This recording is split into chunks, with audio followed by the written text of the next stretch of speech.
Hi, Royal Rose here, and welcome back.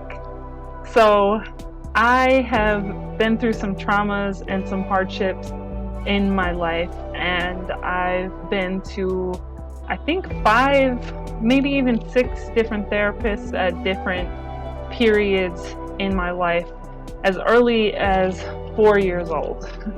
And some therapists were great, and I learned a lot from them.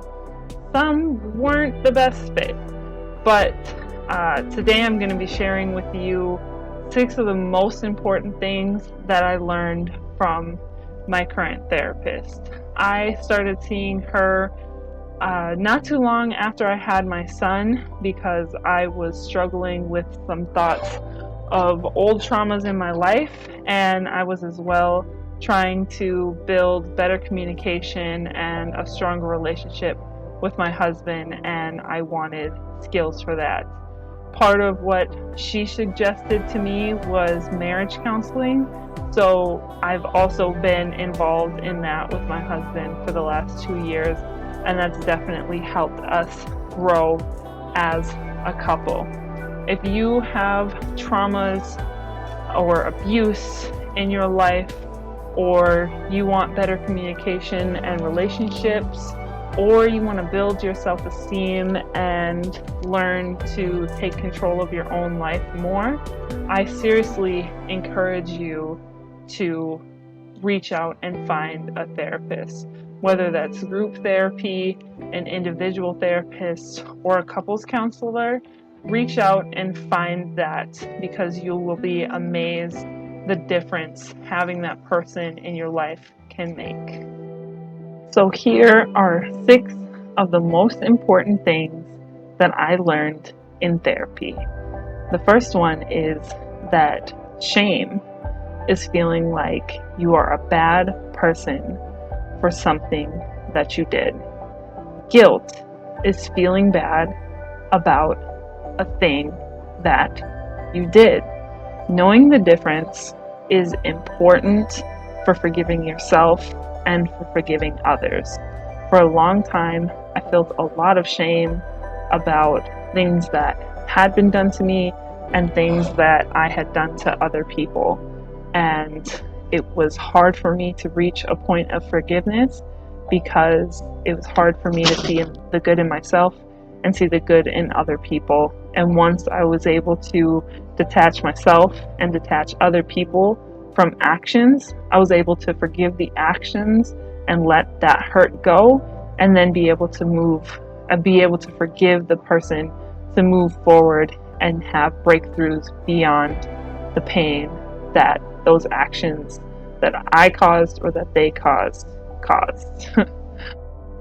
The second thing I learned is that you are allowed to have private thoughts, and you do not need to feel guilty for them or justify them to anyone else. This is definitely something that I struggled with as a married person and while I was in a relationship. And once I learned that it's okay to have thoughts as long as I do the work to manage those thoughts and I'm not acting on those thoughts, that is perfectly okay. We're human beings, we fantasize, we think deeply on things, and that's just the nature of it. You can feel free to share with your partner the thoughts that you want, but you don't have to share them all with anybody. It is important, however, that if you're having some sort of thought about wanting to hurt yourself, that is something that you should share with somebody, because it's a sign that you need some help working through something. But you shouldn't feel guilty for every thought that you have. The third thing I learned in therapy was that confronting your traumas head on is the best way to overcome them. The conversations may be hard, but you will be happy that you had them, and they are the first steps to healing. Now, if you're not at a point where you can, say, confront an abuser, then write a letter. Get it out of your system, put it down somewhere, or talk to someone you feel comfortable about talking to it with, especially your therapist. But I also encourage you to talk to someone in your personal life after you've had that conversation with your therapist, just airing out what happened to you, how it made you feel, and it will lift such a huge weight and burden off of you that you'll be able to start to work through those feelings and be able to heal from them. The fourth thing I learned, and this was super, super important for me, was to give yourself grace. God or the universe did not create you to be perfect. You are allowed to make mistakes and you are allowed to take breaks.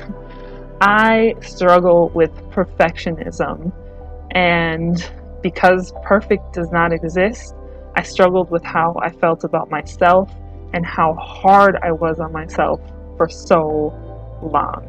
But then my therapist taught me and reminded me to have self-compassion and to give myself grace, to sometimes lower my standards when things get crazy, to realize that I'm only human, and to give myself space to breathe, to actually be able to enjoy my progress, to enjoy my life, and to enjoy the things going on right now, because I'm not focused or worried on what's going to happen in the future or what I could be doing right now. It's learning to be in the moment. So give yourself grace and allow yourself to make mistakes. You're only human. The fifth thing I learned in therapy, and this was a big one: ultimatums are not a healthy solution in a relationship. However, making your standards clear and holding your partner to them is. Leave room for them to process, but don't allow yourself to be disrespected. So having standards is great, and reminding your partner of those standards is even better. But when you give your partner an ultimatum, it puts so much stress on the relationship and makes it hard for your partner to see any sort of progress, and it makes it hard for you both to appreciate the moment that you're in. So know your standards, make them clear, but stay clear of ultimatums. They don't help anyone. Lastly, the most important thing I've learned in therapy is to just be mindful of my feelings, to check in with myself often, and to allow myself enjoying living in the moment without holding myself to my own perfectionistic standards. It's really just, like I said, giving yourself grace and letting go of worry and enjoying the now, because that's all we have is right now. With the people we love, we have right now. With our goals, we have right now. And with ourselves, we have right now. So check in with yourself, your mind, your feelings, and just practice being here and now. I paid a lot of money for the advice that I have shared with you today. So I hope that it helps you in some way and that you can benefit from my investment. Again, if you feel that you need help or you just want to better your communication and your quality of life, I encourage you to get a therapist or seek some sort of counseling.